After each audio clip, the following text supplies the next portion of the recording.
Graça e paz, meu irmão e minha irmã. Que bom que você está aqui conosco, acompanhando esses estudos sobre a família. E sabemos que a vida em família é uma vida que às vezes traz para nós alguns desafios. Mas creia, né? A família é uma bênção de Deus e ela nasceu no coração de Deus para nós. Eu quero convidar você a abrir a sua Bíblia, lá em Efésios, no capítulo 6, versículos de 1 a 4. E diz assim: Filhos, obedecei a vossos pais no Senhor, pois isso é justo. Honra a teu pai e a tua mãe, que é o primeiro mandamento com promessa, para que te vá bem e seja longa a tua vida sobre a terra.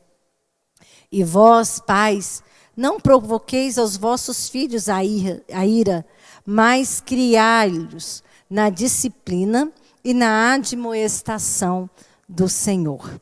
Amém. Vamos orar? Pai, nós temos um desafio grande. Como filhos, ter, ó Pai, o diálogo com os nossos pais, mas também, como pais, ter o diálogo com os nossos filhos. Nós colocamos diante de Ti, porque o diálogo é algo importante que precisamos aprender no nosso dia a dia e pela fé em Cristo Jesus. Amém. Queridos, quando nós falamos do diálogo, está falando da comunicação. E comunicar é um desafio constante. Comunicação é uma palavra que vem do latim, comunicare, que quer dizer tornar comum, deixar algo comum. E nós precisamos lembrar que a simples definição de comunicação é possível que nos nossos relacionamentos, esses objetivos nem sempre são alcançados. Nem sempre nós conseguimos deixar de uma maneira comum aquilo que é necessário para a nossa caminhada. Nós vivemos tempos em que os valores são invertidos e que nem em alguns momentos a gente não consegue nem mesmo considerar o nosso irmão, o nosso próximo, o nosso familiar. E em se tratando de comunicação familiar, nós percebemos que muitas vezes na nossa casa falta o diálogo, né? E existem alguns indicativos de que algo não vai bem na família, é quando alguém fica em silêncio, deixa de dialogar ou de falar de maneira mais amistosa, mais amorosa. Conviver nessa condição traz para nós alguns desafios, mas a comunicação é uma pérola de grande valor que nós precisamos conservar com muito cuidado dentro da nossa casa. Por isso, quando nós lemos a Bíblia e lemos essa palavra que nos é dada em Efésios, que fala desse diálogo entre pais e filhos, Efésios traz luz para o desenvolvimento da unidade familiar. Escuta bem essa palavra, desenvolvimento. Não tem nada pronto dentro de uma família. Tudo deve ser construído. À luz daquilo que nós vamos ler, que nós lemos, é um princípio da ética. E você vai entender por que o apóstolo traz esse desafio para os irmãos da cidade de Éfeso. Porque não era só uma questão da cultura judaica, mas era também uma cultura nova para o cristão, para a cristã, que deveria ser diferente dos romanos e dos gregos. Aqui começa o resgate do mandamento, daquele antigo mandamento, lá dos 10 mandamentos, lá do tempo de Moisés. Aqui traz a ética dos filhos obedecerem e honrarem seus pais. E essa é uma tradição do Antigo Testamento, que o apóstolo vai dizendo o seguinte: isso deve ser preservado, é um princípio ético. Em contrapartida, os pais são convidados a viver o caminho do afeto, criá-los na doutrina e na admoestação do Senhor, criar na disciplina, criar com orientação os seus filhos. Esse caminho é um caminho de afeto. É um caminho que busca seguir um padrão de educação.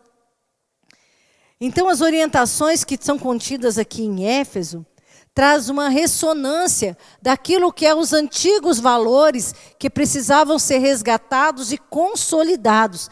E meu irmão, minha irmã, como isso é importante hoje, como nós precisamos resgatar os princípios da palavra do Senhor para a educação dos nossos filhos no dia de hoje, para trazer esse diálogo também no relacionamento com os nossos pais. O texto traz a palavra honra. E ele é um verbo que significa amparar. Em hebraico significa kabat, que significa amparar, proteger, sustentar, sinalizando assim que nós, filhos, temos deveres com a nossa família, deveres com os nossos pais. Não apenas os nossos pais têm deveres com os seus filhos, mas os filhos também têm deveres com os seus pais. Desta forma, pais e filhos são chamados a estabelecerem uma relação de interação, de comprometimento mútuo e harmonioso. Quando o apóstolo Paulo orienta os filhos a obedecerem e honrarem seus pais, ele está embasando lá no Antigo Testamento, nos 10 mandamentos. E para hoje, né, era um contexto diferente. Porque aqui, no contexto em que Paulo escreve, as famílias eram os clãs, que era uma grande família que viviam em um lugar específico. Eles acampavam juntos, eles tinham todo um grau de parentesco sanguíneo. Ali, eles cuidavam da economia, eles cuidavam dos seus bens, eles cuidavam uns dos outros. Então, nesse contexto, ele fala, olha, honra seus pais, obedeçam seus pais. Em contrapartida, diz ao pai, cuide, eduque os seus filhos. Por que é tão importante que Paulo fala isso lá em Efésios? Porque naquele momento, honrar pai e mãe, cuidar e disciplinar dos seus filhos, Paulo estava indo contra a cultura romana, greco-romana, em que os filhos, eles eram propriedade dos seus pais. Eles tinham plenos poderes, os pais tinham plenos poderes sobre os filhos, e eles podiam fazer qualquer coisa.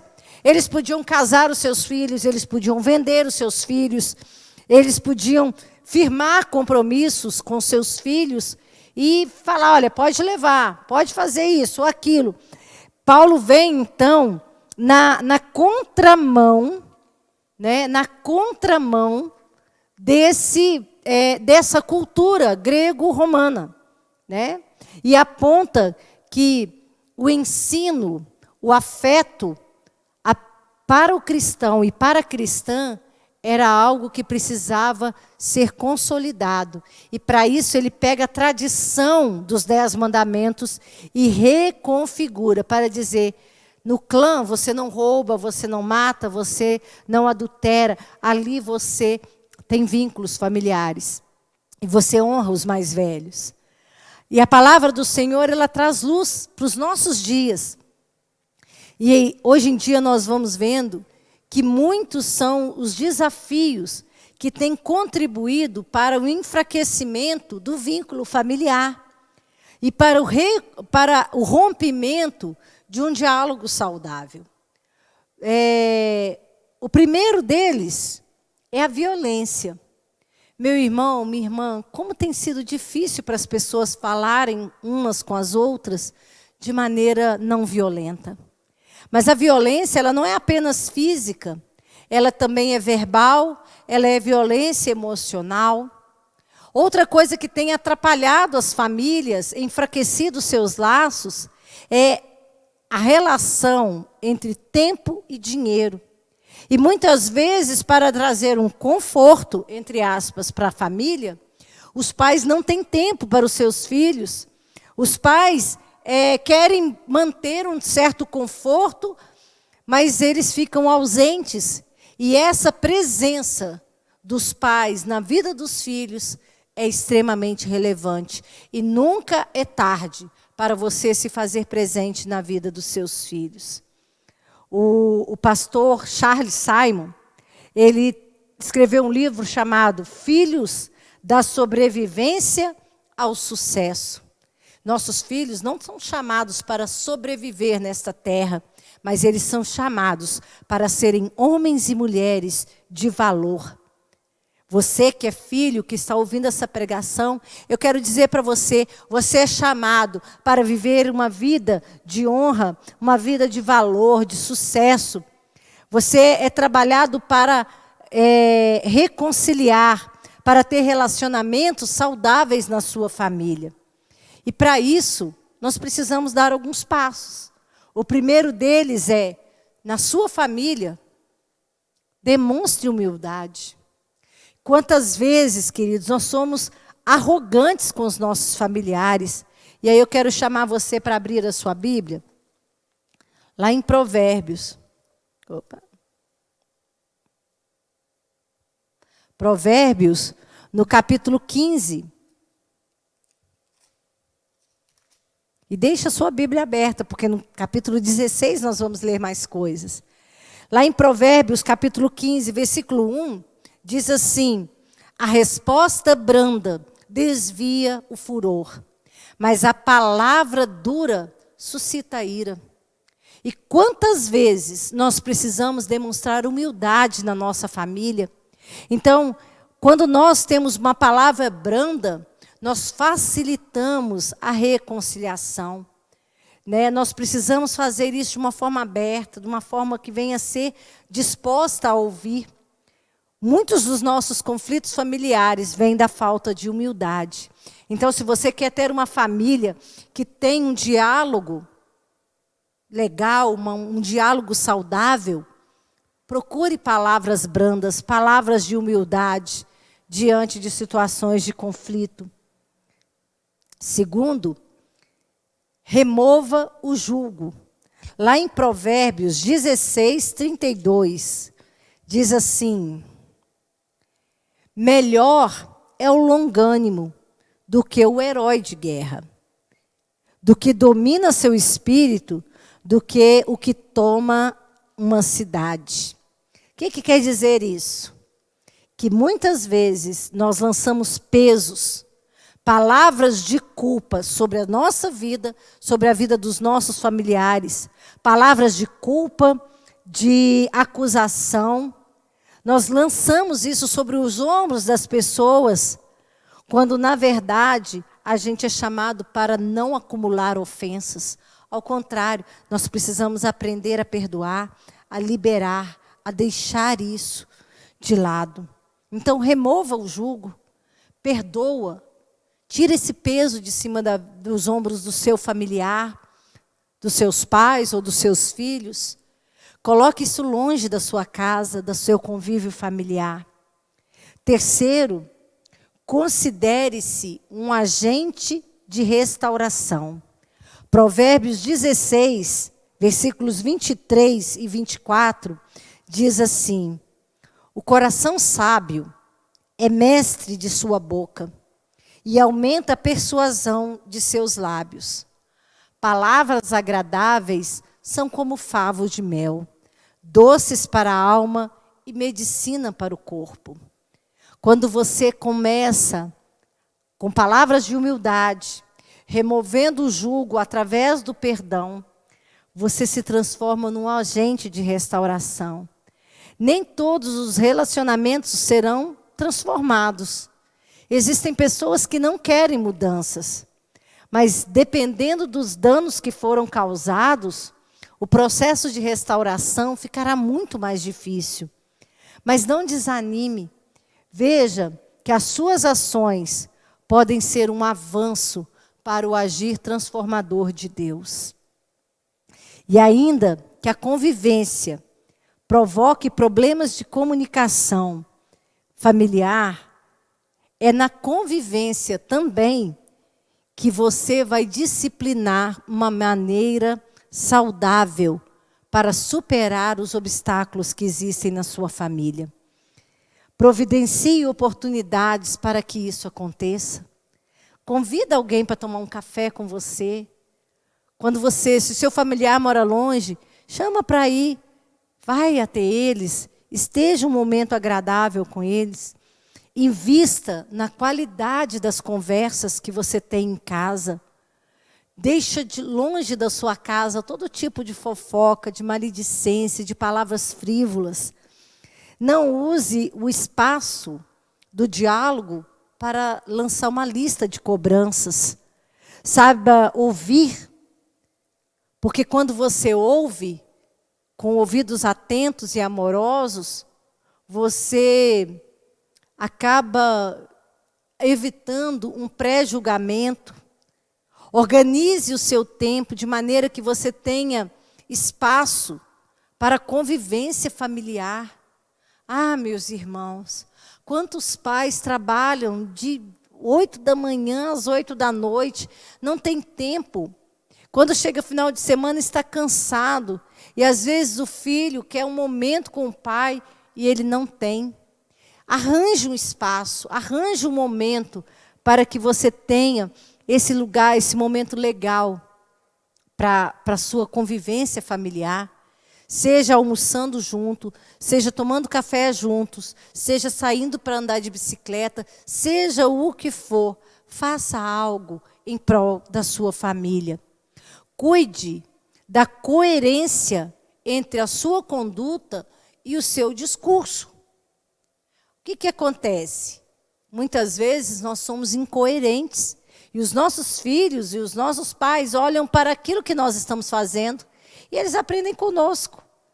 Se eu falo mal de alguém e eu vejo meu filho falando mal de alguém, eu vou corrigir. Como se eu não estou sendo exemplo? Então eu preciso ser exemplo, eu preciso me corrigir e corrigir o meu filho, de maneira que se ele fala, mas você também falou mal, sabe o que você tem que fazer? Volta lá no ponto A. Demonstre humildade. Fala, meu filho, me perdoe. Eu não deveria ter falado daquela forma. Eu não deveria ser grosseiro com você. Então, me perdoe. Então, use o espaço para que não haja violência nas suas palavras, violência na sua casa. Certifique-se de que as suas permissões, aquilo que você dá permissão na sua casa, ou aquilo que você proíbe na sua casa, não seja fruto de mimos e nem de raiva. Então, esteja num momento de tranquilidade, estabeleça os limites na sua casa, estabeleça as recompensas na sua casa, mas tenha sempre palavras que edificam.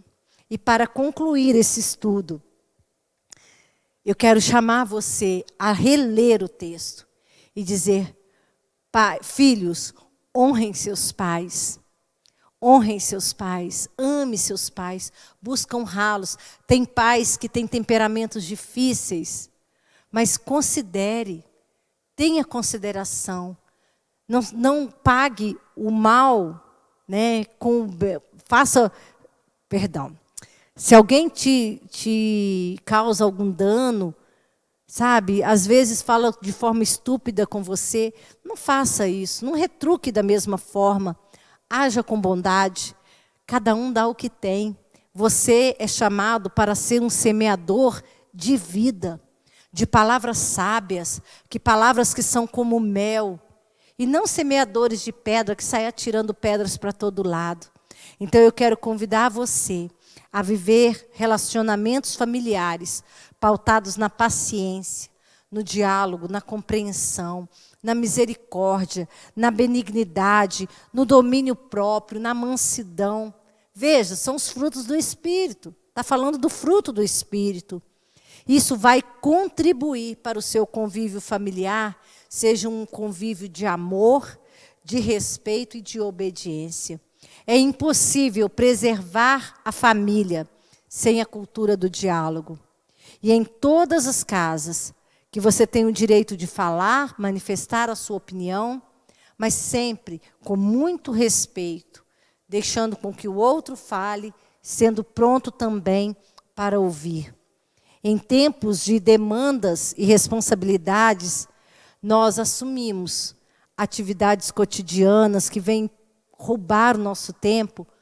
Estabeleça metas de convívio com seus filhos e filhas, com seus pais, que você possa dar prioridade para o diálogo na sua casa, que você construa pontes de amizades e não muros, que você saiba exercer a paciência e a tolerância, e que em todo o processo você consiga saber que nós estamos vivendo momentos de conflito de gerações, mas o Senhor é aquele que media.